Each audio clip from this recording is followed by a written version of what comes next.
اور آپ کی ٹیم کا اور آپ تمام لوگوں کا کہ آپ لوگوں نے اپنا اتنا قیمتی وقت نکالا اور آ کر اس امپورٹنٹ کاز پہ کام کیا. Thank you so much sir. Thank you so much sir, thank you. آپ کہاں سے آئے ہیں؟ I am from Gujarat. میں گجرات سے گجرات سے آئے ہیں. جی بتائیں کب سے کرکٹ کھیل رہے ہیں؟ 10 سال ہو گیا میں کرکٹ کھیل رہا ہوں اور نارمل میں کھیل رہا ہوں. مجھے ٹائیفائڈ بخار اس کی وجہ سے ہوا تھا. میں 2 سال کی عمر کا تھا جب مجھے یہ مسئلہ ہوا اور میں اس جگہ پہ پہنچا. یہ پھر میری کنڈیشن بنی اور اس میں میرے والدین نے جو کچھ آج میں جو کچھ ہوں, جس جگہ پہ ہوں, it's all credit goes to my parents. ظاہر سی بات ہے, ایک چیز جب آتی ہے انسان پہ, انسان ایک کچھ کرنے کے لیے جب انسان کرتا ہے مشکلات آتی ہیں, لیکن سب سے بڑی بات یہ ہے کہ ان مشکلات کا سامنا کرو تو ہی کچھ کر پاؤ گے, ادروائز کچھ نہیں. اور الحمدللہ میں نے ہر ایک مشکل کو اپنی کمزوری نہیں بننے دیا.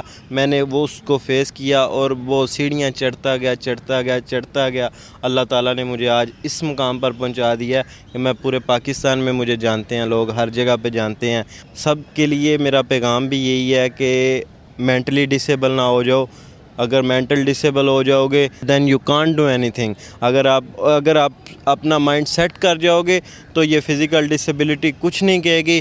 You will get success in the life. یہ جو فزیکل بیریئر تھا آپ کا, جی, اس کو آپ نے حائل نہیں ہونے دیا اپنی زندگی میں. بالکل نہیں. لیکن یہ مجھے بتائیں پھر آپ نے ایجوکیشن بھی حاصل کی, تو یہ بہت سارے ایسے لوگ ہیں جو ہمارے ملک میں جو جسمانی طور پہ کوئی ان کو ڈسیبلٹی نہیں ہے, لیکن بہت سارے بہانے, بہت ساری شکایتیں, بہت سارے شکوے ملک سے, لوگوں سے, قوم سے, ماں باپ سے, رشتہ داروں سے یہ ہمیں دیکھنے کو ملتے ہیں. آپ اس بارے میں کیا کہیں گے؟ میں ان کو پیغام یہ دینا چاہتا ہوں کہ بھائی اپنا مائنڈ سیٹ کر لو. کچھ یہی مشکلات ہیں, میرے لیے بھی مشکلات تھیں, بلکہ میرے لیے زیادہ مشکلات تھیں. میں نے لوکل ٹرانسپورٹ یوز کر کے میں آیا کیوں میرے ذہن میں تھا کہ کیوں وہ یوز کیا کہ یار اس لیے یوز کیا کہ انسان یار ارسلان, میرا ضمیر کہتا تھا ارسلان اگر تو نے کچھ کرنا ہے نا تو یہ مشکل کو فیس کر.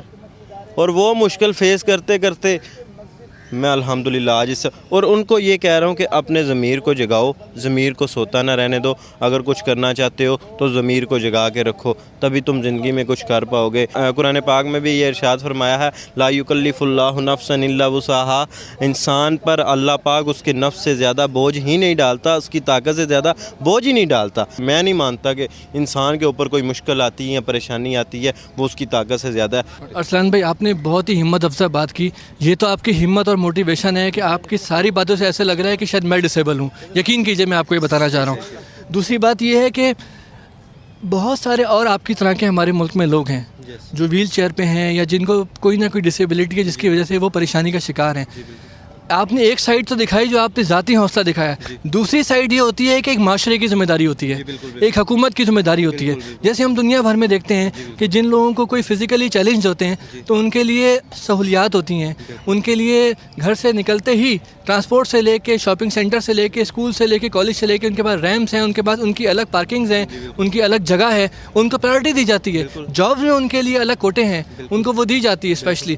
کیا آپ کو ہمارے ملک میں یہ چیزیں نظر آتی ہیں اور نہیں آتی تو اس کی کیا وجہ ہے اور آپ کیا پیغام دیں گے حکومت کو؟ چاہے یہ تھی, اس سے پہلے والی تھی, اس سے پہلے والی تھی یا اس سے پہلے والی تھی, آج تک ہم تو پورے 65 سالوں کی بات کر رہے ہیں. ہم 65 سالوں کی بات کر رہے ہیں جس میں پرسنز ود ڈسیبلٹی کو اپنے تمام پروجیکٹس میں بالکل توڑ کے الگ کر دیا جاتا ہے. یہ سمجھتے ہیں کہ it is a not part of this country, یہ کوئی اور مخلوق سمجھتے ہیں اور ہمیں یہ سمجھتے ہیں کہ یہ شاید ایک پتہ نہیں ہمارے ملک میں کوئی مصیبت بن گئے ہیں, بوجھ بن گئے ہیں, حالانکہ وہ غلط ہے. یہ یقین کریں کہ مجھے سب سے بڑا دکھ یہ ہوتا ہے کہ جب یہ ہمیشہ یہ ہمارے ذہن میں یہ انہوں نے ڈال دیا, یہ ہمارے ذہنوں میں, لوگوں کے ذہنوں میں یہ بات انٹر ہو گئی ہے کہ جو بندہ ویل چیئر پہ ہے ہی از اے بیگر.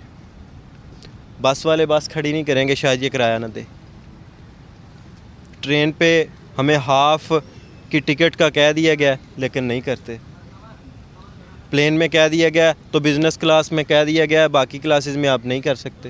اس میں نہیں, کیوں نہیں کر سکتے؟ آپ رول بناتے ہو, باہر کریں. ڈسیبل کی پارکنگ ہے, کوئی کر کے دکھائے, اس کو پارک کر کے دکھائے. اتنا فائن ہے کہ ہو سکتا ہے آپ کی ہوش تنگ رہ جائے. اور ہمیں یہاں پہ ایک حق دے دیا گیا اور دے کے چھین لیا گیا.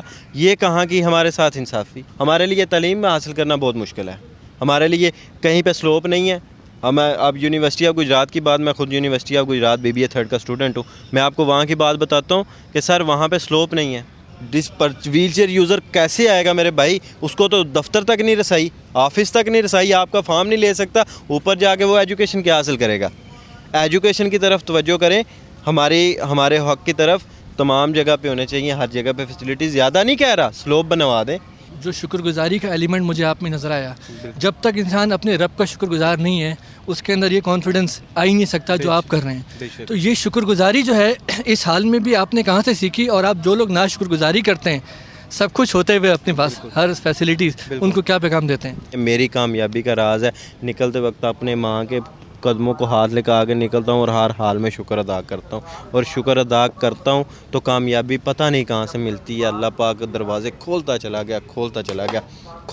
گیا. Simple is that. ہر حال میں شکر ادا کیا اور کامیابی ملتی چلی گئی، کوئی اور بات نہیں. آپ نے ان کی یہ گفتگو سنی اور یقین کریں کہ جس طرح سے اس وقت ان کی گفتگو سن کے جو میرا ایمان تازہ ہوا ہے آپ کا بھی ہوا ہوگا. بھائی نے اینڈ میں شکر گزاری کی بات کی کہ جب بھی انہوں نے شکر کیا تو انہوں نے کہا کہ اللہ تعالیٰ نے دروازے کھول دیے. وہ ویل چیئر پہ رہ کے بھی شکر کر رہے ہیں اور اللہ دروازے کھول رہا ہے. اس کی وجہ ایک ہی ہے کہ اللہ تعالیٰ قرآن مجید کی سورہ ابراہیم کی 7 نمبر آیت میں کہتے ہیں کہ اگر تم شکر ادا کرو گے تو وہ تمہارے لیے نعمتوں میں اور بھی زیادتی کر دے گا، نعمتیں اور بڑھا دے گا. اس کی زندہ مثال یہ ہمارا بھائی بیٹھا ہوا ہے کہ اس نے شکر ادا کیا تو فزیکلی چیلنج ہونے کے باوجود اللہ تعالیٰ نے ان کے لیے دروازے کھولے اور یہ کسی مقام پر ہیں. انہوں نے ایجوکیشن بھی حاصل کی اور آج اسپورٹس کے میدان میں بھی پاکستان کو ریپرزینٹ کر رہے ہیں. دوسری بات ناظرین یہ ہے کہ ان بھائی سے مل کے ایک بات کا اور مجھے احساس ہوتا ہے کہ قرآن مجید کی ایک آیت ہے جو مجھے یاد آتی ہے، سورہ حج کی 5 نمبر آیت ہے. اللہ تعالیٰ اس میں فرماتے ہیں کہ اللہ تعالیٰ نے کچھ لوگوں کو مکمل بنایا، کچھ لوگوں کو نامکمل بنایا. اب نامکمل کیوں بنایا ناظرین؟ یہ سوچنے کی بات ہے. وہ اس لیے کہ جن کو نامکمل بنایا ہے وہ ان کو دنیا میں اس لیے رکھا ہے تاکہ جو لوگ ایبل ہیں، جن کا کوئی فزیکلی پرابلم نہیں ہے، کوئی بیماری نہیں ہے، کوئی معذوری نہیں ہے، وہ ان کو دیکھ کے بہتر طور پہ شکر ادا کر سکیں. وہ بہتر طور پہ ریلائز کر سکیں کہ اللہ تعالیٰ نے اگر ان کو کچھ بھی نہیں دیا تو کم سے کم ان کو صحیح سلامت ان کے ہاتھ پاؤں، ان کا جسم، ان کا آنکھ کان، ان کا سوچنا سمجھنا، یہ تمام چیزیں تو اللہ نے ان کو فری میں دی ہیں. کیونکہ ناظرین اگر جسم کا ایک بھی حصہ خراب ہو جائے، چاہے وہ کڈنی ہو، چاہے وہ لیور ہو، چاہے کوئی بھی ہو، اگر ہم اس کا علاج کرانے کے لیے جاتے ہیں تو لاکھوں روپے لگتے ہیں. اور اللہ تعالیٰ نے یہ سب کی سب چیزیں ہمیں فری میں دی ہوئی ہیں، تو کیا اب بھی شکر ادا نہیں کریں گے ہم؟ دوسری بات یہ ہے کہ جب اللہ یہ کہہ رہا ہے کہ اللہ تعالیٰ نے ہی ڈسیبل بنایا ہے، تو دنیا میں یا تو ڈسیبل انسان پیدا ہوتا ہے یا کسی حادثے کی وجہ سے ہوتا ہے، لیکن کہیں پر بھی اللہ نے یہ نہیں کہا کہ ان کے ایکول رائٹس نہیں ہیں. ڈسیبل کا مقصد یہ نہیں ہے کہ ہم ان کو ایک ایلین کی طرح ٹریٹ کریں. اللہ تعالیٰ جو ہے وہ ایک کو دوسرے پہ فوقیت نہیں دے رہا، تو ایبل ڈسیبل اللہ کی نظر میں برابر ہیں. تو ہم کیسے کسی کو یہ سمجھ سکتے ہیں کہ وہ اس میں کوئی کمی ہے یا وہ ہمارے معاشرے پہ بوجھ ہے یا وہ ہمارے گھر میں بوجھ ہے؟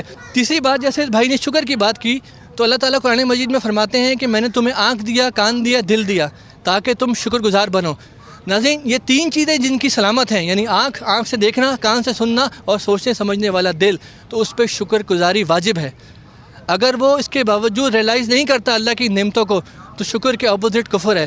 تو ہم دیکھتے ہیں کہ بہت سارے لوگ جن کو کوئی ڈسیبلٹی نہیں ہے، اس کے باوجود وہ ناشکر گزاری کرتے ہیں. تو آپ سوچیں کہ اگر ہم ناشکر گزاری کرتے ہیں تو ہم ایک طرح سے کفر ہی کر رہے ہوتے ہیں، اور کفر جو ہے وہ اللہ تعالیٰ کو ناراض کرتا ہے. تو اس لیے اگر ہم چاہتے ہیں کہ ہم اللہ کو بھی راضی کریں، دنیا میں بھی مقام حاصل کریں، اپنے ماں باپ کے لیے کچھ کریں، اپنے ملک کے لیے کچھ کریں، تو اس بھائی کی طرح ہمیں تمام جو اس کو جتنی بھی سہولتیں میسر تھیں اس کو اس نے میسر لاتے ہوئے مقابلہ کیا، اور آج اس مقام پر ہے کہ آج ہم سے بات بھی کر رہا ہے اور ہمارے سب کے لیے ایک مثال بھی بن رہا ہے.